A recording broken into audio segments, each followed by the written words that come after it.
Thank you, Presiding Officer. Debates on climate change are ones where there is a broad consensus thus far in Parliament, and today has been no exception.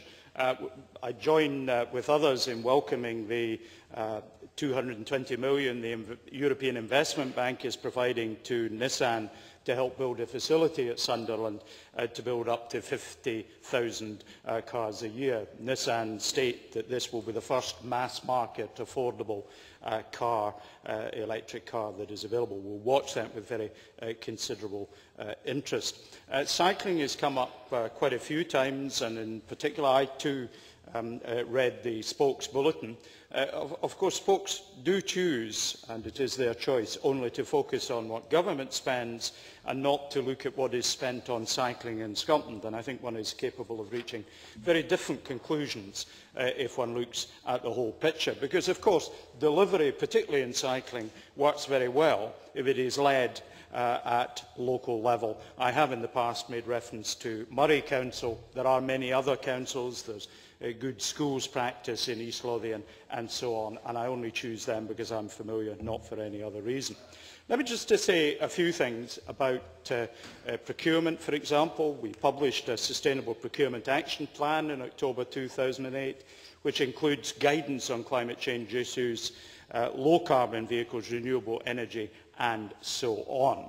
We've we've contracts in place for ICT improvements and lighting and water supply for a number of our offices, showing that we're taking real action. The public sector engagement has come up several times. Work on a strategy on linked behaviour change research programme is underway, and the public engagement strategy is being developed. Turning to only a few of the things that have been said in the debate, time simply doesn't permit. Alison McInnes welcomed our continuing commitment to 42%. We will work together with Parliament on that. Patrick Harvey made the point we have to reduce energy in the home. Of course, we are engaging on that subject. He said, however, even in the context of electric vehicles, that increasing mobility is not a public good. I think that is something that there will be less consensus across the Parliament on, albeit I absolutely accept that in the present climate, where we're continuing to burn oil out of the ground for much of our transport infrastructure, and we've seen huge improvements in the fuel economy of vehicles, it is not an appropriate response for people to simply increase the amount of travel they do to actually see a rising curve of oil consumption. And of course that points at some of the limitations there are in simply viewing this as an engineering problem. It is an issue, particularly in relation to oil use, that does have a human aspect to it as well. Malcolm Chisholm rather unwisely referred to his time as a minister in hybrid vehicles. It perhaps may be worth pointing out that the hybrid vehicles he travelled in had CO2 emissions of 215 grams per kilometre, whereas the vehicles we now procure, which are just diesels, are 149, a 31% reduction compared to the vehicles. I really don't have time, my apologies.